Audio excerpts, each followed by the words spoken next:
पश्चिम बंगालमध्ये लोकसभेच्या 6व्या आणि 7व्या फेरीतील मतदान अजून बाकी आहे आणि तेथील ओबीसी आरक्षणाचा मुद्दा आता राष्ट्रीय मुद्दा बनलेला आहे। एका महत्त्वपूर्ण निर्णयामध्ये कलकत्ता उच्च न्यायालयानं 2010 नंतर दिलेली 5 लाखाहून अधिक ओबीसी प्रमाणपत्र रद्द केलेली आहेत। याच्यामुळे राज्याच्याच नव्हे तर संपूर्ण देशाच्या राजकारणामध्ये पुन्हा एकदा आरक्षणाच्या चर्चेला उधाण आलेलं आहे। राज्यातील ममता बॅनर्जी सरकारनं 2012 मध्ये 77 जातींचा मागासवर्गीयांमध्ये समावेश करण्याचा कायदा जो केला होता तो कलकत्ता उच्च न्यायालयानं बेकायदेशीर ठरवलाय। 2012च्या या कायद्यानुसार राज्यातील रिक्त पदांवरती असलेलं आरक्षण बेकायदेशीर असल्याचं आढळल्यानं न्यायालयानं हा निर्णय घेतलेला आहे। जे आधीच शासकीय सेवेमध्ये आहेत किंवा आरक्षणाचा ज्यांनी लाभ घेतलेला आहे किंवा राज्याच्या कोणत्याही निवड प्रक्रियेमध्ये यशस्वी झालेले आहेत, अजून त्यांचं जॉईनिंग येणं बाकी आहे, अशा कोणालाही याचा फटका बसणार नाही, हे सुद्धा हायकोर्टाने स्पष्ट केलेलं आहे। एकूण विषय काय आहे ते समजून घेऊयात। हे आरक्षण कशा संदर्भात होतं, इतर कोणकोणत्या राज्यांमध्ये अशा प्रकारचं आरक्षण लागू आहे, हे सर्व आज आपण सविस्तरमध्ये जाणून घेण्याचा प्रयत्न करूयात। नमस्कार, मी अरुणराज जाधव बोल व्हिडिओवरती तुम्हा सर्वांचं अगदी मनापासून स्वागत करतो। तसं बघायला गेलं तर पश्चिम बंगालमधली ही ओबीसी आरक्षणाची जी संपूर्ण स्टोरी आहे ती माजी पंतप्रधान मनमोहन सिंग यांच्या कार्यकाळामध्ये स्थापन झालेल्या सच्चर समितीच्या अहवालावरती आधारित आहे। त्या अहवालामध्ये देशातील मुस्लिम समाजाच्या एकूण परिस्थिती संदर्भात सविस्तर चर्चा करण्यात आलेली होती। पश्चिम बंगालच्या सरकारी कर्मचाऱ्यांपैकी केवळ 3.5% मुस्लिम असल्याचं या अहवालामध्ये स्पष्ट करण्यात आलेलं होतं आणि याच्याच आधारावरती 2010 मध्ये पश्चिम बंगालमधील त्यावेळेसच्या डाव्या आघाडी सरकारनं 53 जातींचा ओबीसी प्रवर्गामध्ये समावेश करून ओबीसी आरक्षण हे 7% 17% केलं होतं। अशा प्रकारे त्यावेळेस सुमारे 87.1% मुस्लिम लोकसंख्या आरक्षणाच्या कक्षेमध्ये आली होती आणि त्यांना त्या आरक्षणाचा लाभ मिळायला सुरुवात झाली। पण 2011 मध्ये डाव्या आघाडीचं सरकार सत्तेतून बाहेर पडलं आणि त्याने जो काही निर्णय घेतलेला होता त्या निर्णयाचं कायद्यामध्ये रूपांतर झालं नाही। त्याच्यानंतर पश्चिम बंगालमध्ये तृणमूल काँग्रेसचं सरकार आलं, ममता बॅनर्जी मुख्यमंत्री झाल्या आणि ममतांच्या सरकारने सुद्धा ही यादी जी आहे ती अजून वाढवली। या यादीतील 35 नवीन जातींचा समावेश करण्यात आला आणि त्यापैकी 33 जाती या मुस्लिम समाजातील होत्या। याच्या सोबतच तृणमूल सरकारने राज्यातील ओबीसी आरक्षण जे आहे ते 7% मगाशी जे 17% झालेलं होतं हे कायदेशीर केलेलं आहे आणि या कायद्यामुळे राज्यातील 92% मुस्लिम जे आहेत त्यांना आरक्षणाचा लाभ मिळायला सुरुवात झाली होती असं सांगितलं जातं। दुसरीकडे ओबीसी आरक्षणाची ही त्यांनी 2 गटामध्ये वर्गवारी केली। 10% आरक्षण एका वर्गाला देण्यात आलं आणि त्याच्यातील बहुतांश जे आहे ते मुस्लिम समाजाचे होते आणि दुसऱ्या प्रवर्गाला 7% आरक्षण मिळालं, ज्याच्यामध्ये हिंदू आणि मुस्लिम अशा दोन्ही जातींचा समावेश होता।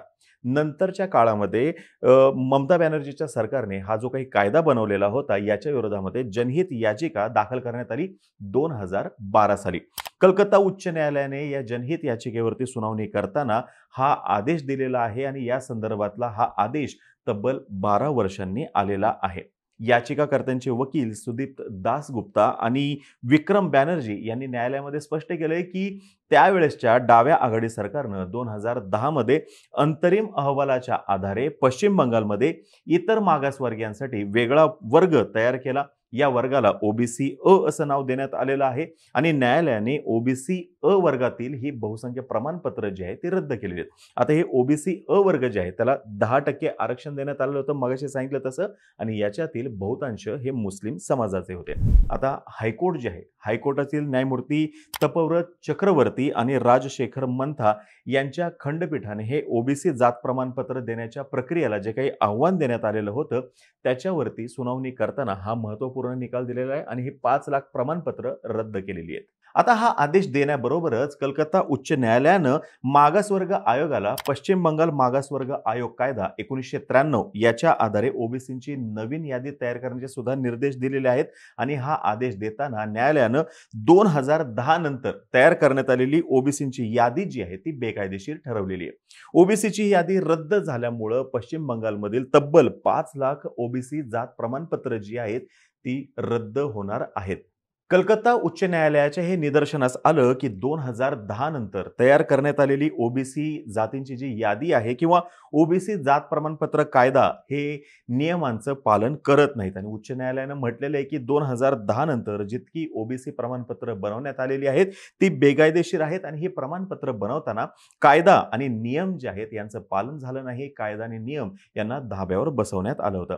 2012 मध्ये ममता सरकारने एक कायदा लागू केला होता आणि या कायद्याला सरकारी नोकऱ्यांमध्ये ओबीसी आरक्षणाची त्यांनी तरतूद केलेली होती आणि त्याच्यातील काही तरतुदींना जे आव्हान देण्यात आलेलं होतं त्या संदर्भात न्यायालयाने हा निकाल दिलेला आहे. उच्च न्यायालयाने 2012च्या कायद्यातील तरतूद ही रद्द केलेली आहे. म्हणजे या तरतुदीमुळे ओबीसी ए आणि ओबीसी बी नावाच्या ज्या मागाशी सांगितलेल्या दोन श्रेणी निर्माण झाल्या होत्या, ज्यामध्ये अनेक जाती ज्या आहेत त्या इतर मागासवर्गीयांमध्ये समाविष्ट करण्यात गेल्या होत्या, त्या सगळ्यांचं आता आरक्षण जे आहे ते रद्द झालेलं आहे. न्यायालय असं म्हणतंय की सरकारी नोकऱ्यांमध्ये समान संधी ही संकल्पना सर्व व्यक्तींसाठी आहे, मग ते सामान्य वर्गातील असो किंवा मागासवर्गीय असो. आणि आता आपल्या इथं जर का आपण बघायला गेलं तर जातीनुसार जे आहे ते आरक्षण दिलं गेलेलं आपल्याला दिसून येतंय. याच्यासोबतच एकूण आर्थिक परिस्थिती काय आहे याच्यानुसार आरक्षण आहे, पण धर्मानुसार आरक्षण आपल्या इथं नाही.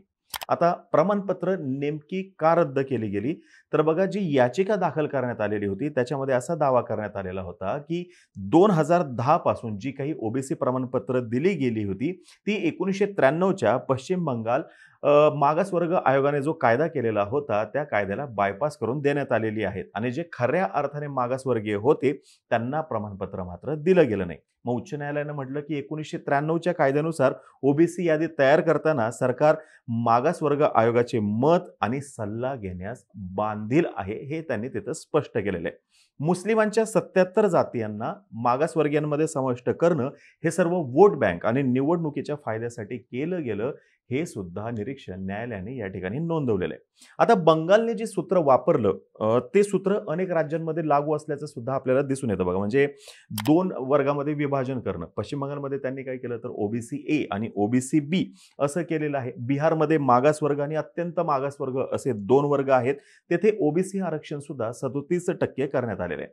केंद्र सरकार आणि इतर अनेक राज्यांमध्ये ओबीसी आरक्षणामध्ये क्रिमी लेअर आणि नॉन क्रिमी लेअर ह्या दोन वर्गवारी दिसून येतात, ज्याच्या आधारे ओबीसी आरक्षण जे आहे ते अधिक तर्कसंगत करण्याचा प्रयत्न करण्यात आलेला आहे.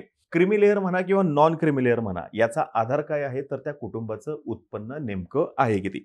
ओबीसी समाजातील अजूनही एखाद्या जोडप्याचं उत्पन्न जर का विशिष्ट पातळीपेक्षा जास्त असेल तर त्यांच्या मुलांना आरक्षणाचा लाभ मिळत नाही आणि हे आपल्याला माहिती आहे.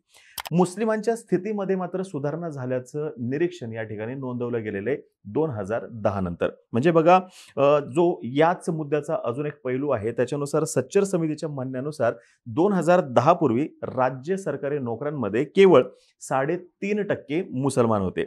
ती परिस्थिती आज बरीच सुधारलेली आहे. टेलिग्राफ इंडियाच्या अहवालानुसार 2015 मध्ये मुस्लिम समुदायाच्या स्थितीमध्ये बरीच सुधारणा दिसून आली आणि पश्चिम बंगाल सरकारच्या अल्पसंख्याक विभागाच्या अहवालामध्ये 2011 ते 2015 दरम्यान पश्चिम बंगालमधील ज्या सेवा आहेत तिथल्या भरतीमध्ये 9.01% इतकी अल्पसंख्याकांची निवड करण्यात आल्याचं सांगण्यात आलेलं आहे.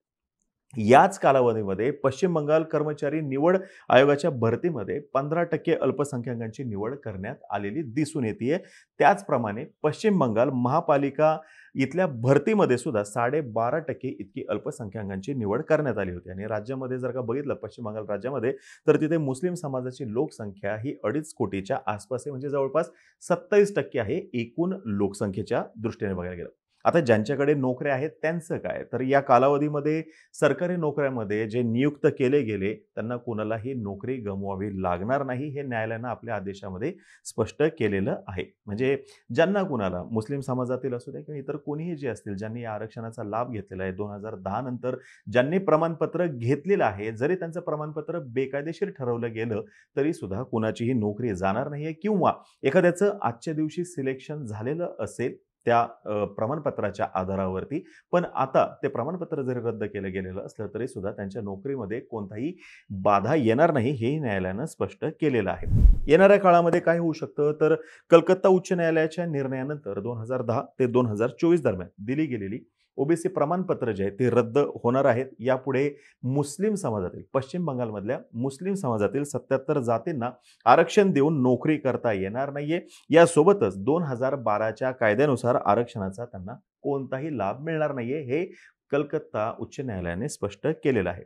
कलकत्ता उच्च न्यायालयाच्या आदेशानुसार आता ओबीसींची नवीन यादी तयार करण्यात येणार आहे. मागासवर्ग आयोगाचा सल्ला घेऊन मागासवर्गीय कल्याण विभागाने आता नवीन अहवाल तयार करावा, असं सुद्धा उच्च न्यायालयाने स्पष्ट केलेलं आहे. या अहवालामध्ये इतर मागासवर्गीयांमध्ये कोणाचा समावेश करायचा, कोणाला बाहेर ठेवायचं, हे सर्व काही नमूद करायला सांगितलेलं आहे आणि अहवाल तयार झाल्यानंतर तो विधानसभेत मांडण्यात यावा, असे निर्देश सुद्धा न्यायालयाने दिलेले आहेत. आता ममता बॅनर्जी यांनी हा निकाल स्वीकारणार नसल्याचं म्हटलेलं आहे. त्यांच्यानुसार 2012 मधील आरक्षणाचे संबंधित विधेयक जे आहे ते घटनेच्या चौकटीमध्ये मंजूर झालेलं आहे आणि म्हणूनच त्यांच्या राज्यातील त्यांनी दिलेलं ओबीसी आरक्षण जे आहे ते कायम राहणार आहे. त्यांनी घरोघरी जाऊन सर्वेक्षण करून विधेयकाचा मसुदा तयार केला होता आणि नंतर तो मंत्रिमंडळ आणि विधानसभेने मंजूर केला होता, हे स्पष्ट केलेलं आहे.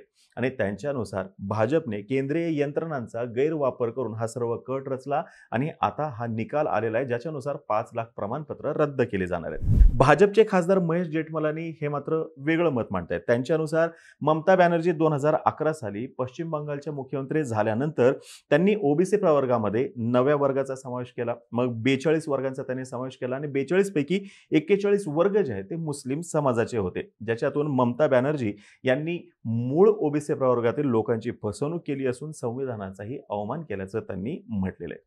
आता हे आरोप प्रत्यारोप जे आहेत ते होत राहणार आहेत, कारण की त्यांच्यासाठी ते राजकारणाचे मुद्दे आहेत. पण ममता बॅनर्जी यांच्या सरकारकडे आजच्या दिवशी तरी 2 पर्याय उपलब्ध आहेत. ते म्हणजे उच्च न्यायालयाच्या निर्णयाविरोधात पुनर्विलोकन याचिका दाखल करायची किंवा सर्वोच्च न्यायालयामध्ये याला आव्हान द्यायचं. राष्ट्रीय स्तरावरती येणाऱ्या काळामध्ये या संपूर्ण घटनेचे, या संपूर्ण प्रकरणाचे काय पडसाद उमटतात ते आपल्याला समजेलच आणि त्या राज्यामध्ये जे ओबीसी आरक्षण आहे त्याच्यावरती याचा काय परिणाम होईल हेही आपल्याला येणाऱ्या काळामध्ये समोर येईलच. आता ही माहिती जर का तुम्हाला आवडली असेल, खाली कमेंट बॉक्समध्ये नक्की सांगा. तोपर्यंत आम्हा सर्वांची व्हिडिओ जास्तीत जास्त लोकांपर्यंत पोहोचवा आणि चॅनलला सबस्क्राईब करायला विसरू नका. धन्यवाद.